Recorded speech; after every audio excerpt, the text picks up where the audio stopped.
अच्छा, पिछले वीडियो में हमने देखा था कि हम लोग क्या फॉर्मेट यूज़ करते हैं। आज का जो टॉपिक है वो है इसी चैप्टर में अगर रिजर्व्स हो, workmen's compensation reserve, investment fluctuation reserve या और भी कोई तरह का रिजर्व, डेप्रिसिएशन रिजर्व, इन सब की क्या ट्रीटमेंट होती है। तो देखो, बाकी चैप्टर से कंपैरेटिवली एडमिशन, रिटायरमेंट, इन सब के कंपैरेटिवली इसमें थोड़ा सा डिफरेंट ट्रीटमेंट है। तो ये वीडियो बहुत काम आएगी तुम लोगों को कि किस तरह से इस चैप्टर में हम रिजर्व्स को ट्रीट करते हैं। तो इसको ध्यान से समझना जरा क्या है। लायबिलिटी साइड में पहले इन चार की बात करते हैं: investment fluctuation fund, provision for doubtful डेप्ट, डेप्रिसिएशन रिजर्व और एम्प्लॉइज प्रोविडेंट फंड। ये चारों में से अगर कोई भी हो। अच्छा, एक और बात, यहाँ पे फंड अगर लगा हुआ है इन्वेस्टमेंट फ्लक्चुएशन फंड, तो इसका मतलब है इसकी इन्वेस्टमेंट्स की गई होंगी तभी ये फंड है। तो इसको हमने कहीं पे इन्वेस्ट कर रखा है, तो इन्वेस्टमेंट्स ऑब्वियसली एसेट साइड में होंगी तभी ये फंड है। तो अगर ये चारों हो तुम्हारे पास, तो इन चारों को तुम्हें क्या करना है, रियलाइजेशन में सिंपली ट्रांसफर कर देना है। अब इस चैप्टर में investment fluctuation fund capital account में डिस्ट्रीब्यूट नहीं होता क्योंकि हमारे पास ऑलरेडी इन्वेस्टमेंट है। तो ये फंड से तुम्हें समझ में आ जाएगा, अगर फंड है इसका मतलब हमने इन्वेस्ट कर रखा है, तो इसलिए ये चारों यहाँ पे ट्रांसफर होते हैं। ट्रांसफर तुम्हें चारों को करना है। मत जब हम पेमेंट की बात करते हैं तो कभी इनकी पेमेंट नहीं होती किसी की भी। सिर्फ पेमेंट किसकी होती है, एम्प्लॉइज प्रोविडेंट फंड की, क्योंकि ये प्योर लायबिलिटी है जो हमें वर्कर्स को पे करना है।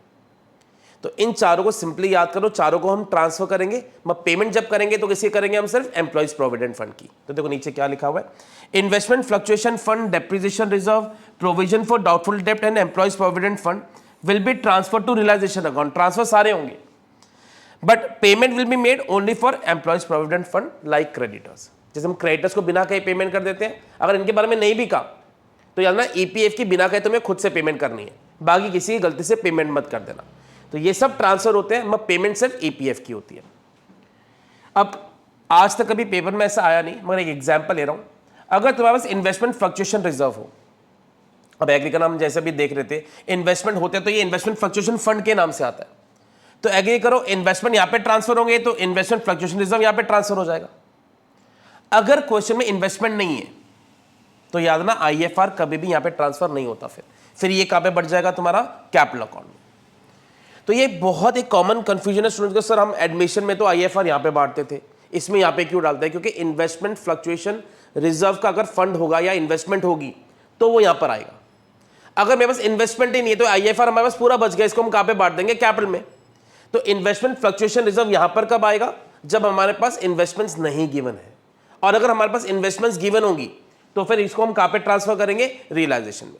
बस या तो यहां पर आएगा या तो यहां पर, दोनों जगह कभी नहीं आ सकता।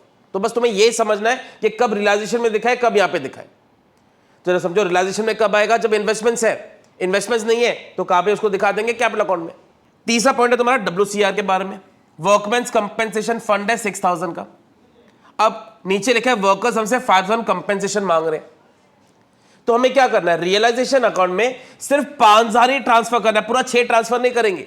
जितना वर्कर्स मांगेंगे उतना ही ट्रांसफर होगा और उसकी पेमेंट हो जाएगी।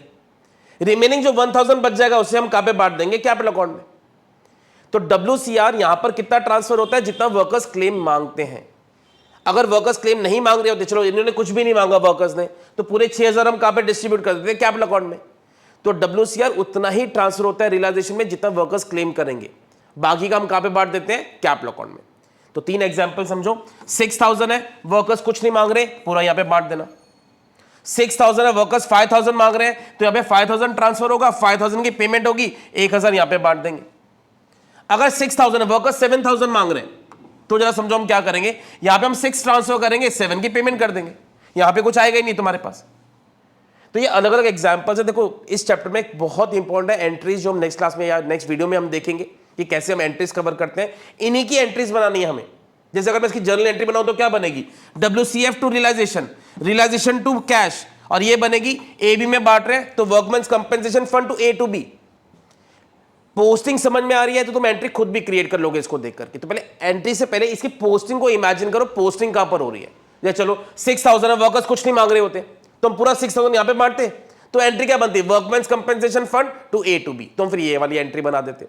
तो जैसे भी एंट्री बनेगी वो इसकी पोस्टिंग को इमेजिन करके बनाना बहुत इंपॉर्टेंट टॉपिक है WCR का। इस चैप्टर में अलग अलग ट्रीटमेंट्स पूछते हैं और बहुत कंफ्यूजन रहती है, क्योंकि एडमिशन में डिफरेंट ट्रीटमेंट है बाकी के चैप्टर्स में, एडमिशन रिटायरमेंट में, और इसमें इसकी अलग ट्रीटमेंट है।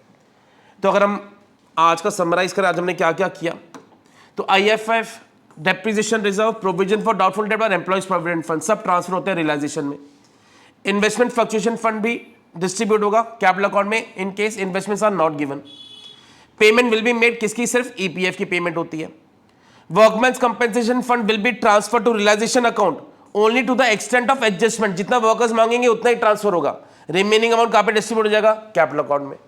तो ये पूरा समराइजेशन है तुम्हारा कि इसमें हम रिजर्व्स का या फंड्स का हम क्या क्या करते हैं। तो होपफुली तुम्हें टॉपिक समझ में आएगा आज का। Thank you so much.